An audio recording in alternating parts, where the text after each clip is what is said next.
So I welcome you to this very interesting uh, section of our foundation course in which we learn about chess tactics.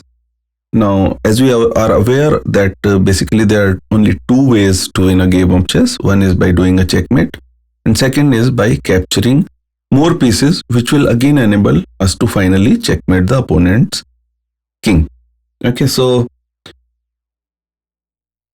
in this example, we'll look at one of the most basic methods of achieving an advantage in chess, or an material advantage in chess, where a single piece of ours attack two pieces of the opponent.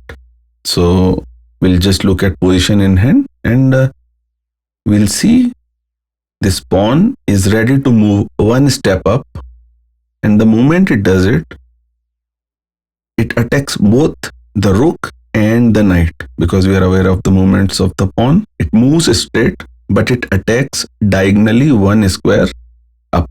So we'll put the pawn here, and the rook moves away. So pawn attacked two pieces, one of them moved away, and we can capture the other one. So very simple concept, very important concept, very easy to understand. A single piece attacks two pieces of the opponent at the same time. Opponent cannot protect both, can protect one, we can capture the other one. We'll see many examples of this very basic and important tactic where a single piece attacks two things at a time. Go to the next example. And again, we have our pawn, which is on e3, and it has thankfully two targets. And again, if I put the pawn, a pawn being of 1 point, right? And it is attacking two pieces of 3 points each, right? We remember the value of the pieces. And yes, the pawn movement attacked both the pieces. One of them moved away because we can move only one piece at a time. And it will give me an opportunity to capture the other one.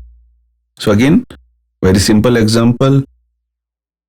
Very basic concept of chess. The only basic way to get advantage is to create two attacks at the same time, where one of the things can be protected, usually the most powerful one, the more powerful one, and the other one has to be given away. We look at multiple examples. Okay, and here, very interesting, because the smallest piece on the chessboard, the pawn, attacks the two most powerful pieces of the opponent at the same time, supported by the rook. So let us say, again, the pawn moves upright, and from here, it is giving a check to the black king, while also attacking the black queen on p6. So very interesting position. Black captures the pawn, but the pawn itself was supported by the rook, so we can capture the queen. So in this transaction, we had a good advantage for the white side, because white gave up a pawn and a rook, because ultimately the king is going to capture it, but he got back the queen. So we in fact gained 9 points, and we gave up total of 6 points, the rook and the pawn.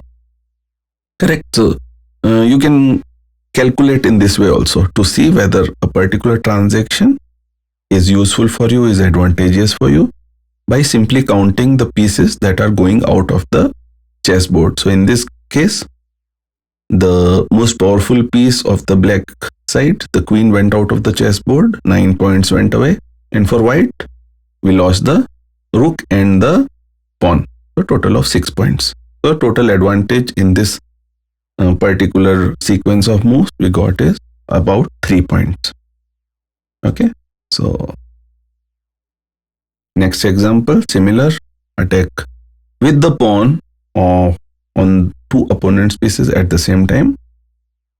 Again, by now we are very aware of the attacking patterns of the pawn, and yeah, king moves away from the check and we can capture the rook. So again, we took an advantage by using a double attack.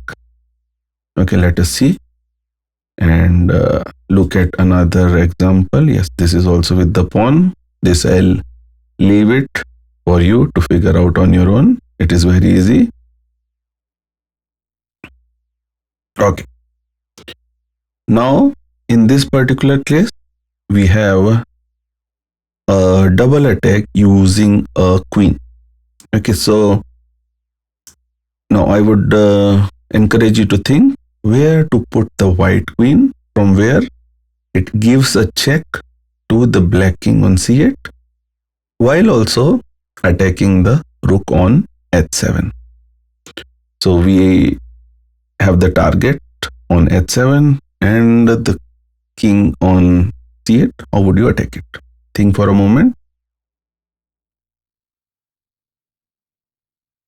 And yes, the only way to do that is the queen to f5. Yeah. So the queen on f5, it attacked the king. And as we know, the check has to be taken care of. King cannot be left in a check. King has to move in this case. And if you see, the rook is also under attack. So after the king moves, we can simply gobble the rook. So we gained a material advantage. We were able to capture more pieces of the opponent using the double attack. Okay, we'll go to the next example.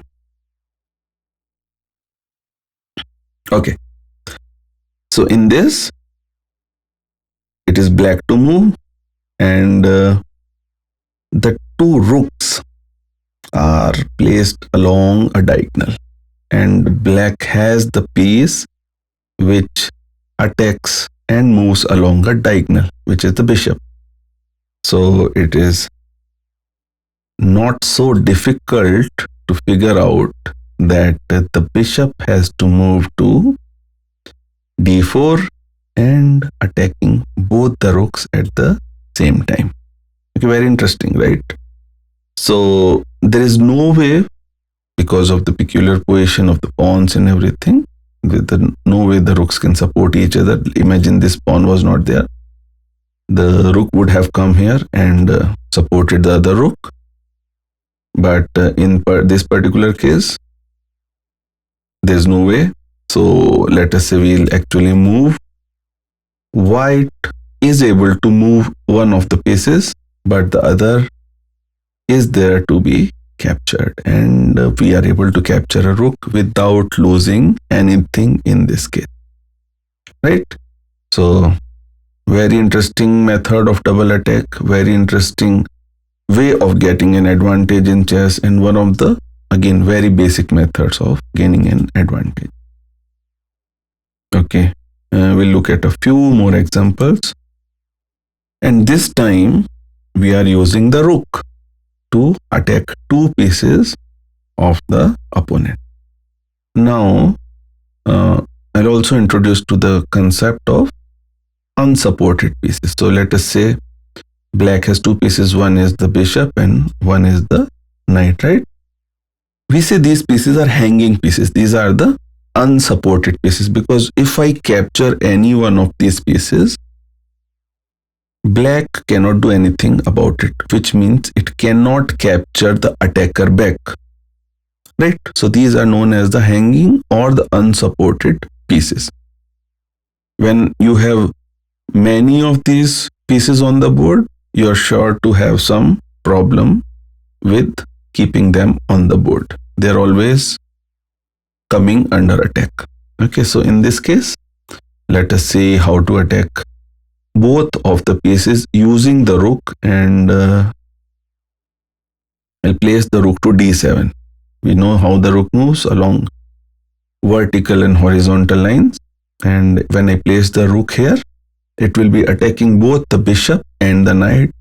Black in its move can only protect one of them, allowing the white rook to capture the other one. So in this case, black chooses to protect the knight. It could also have chosen to protect the bishop because both the pieces are equal in value, 3 points each. And in this case, I'll go ahead and capture the bishop. Again, using a double attack, we got an advantage. Let us go to the next one.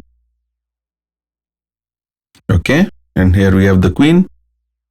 Now take a moment to figure out where can we keep the white queen so that it gives a check to the black king while also attacking the black rook on f3. A simple double attack.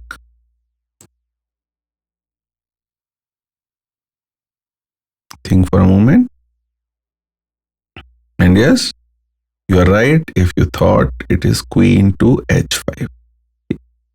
The queen has the power of both the rook and the bishop. It attacks straight and diagonally also. So when I place the queen on h5, it is giving a check to the black king on h8 while also attacking the rook on f3 diagonally.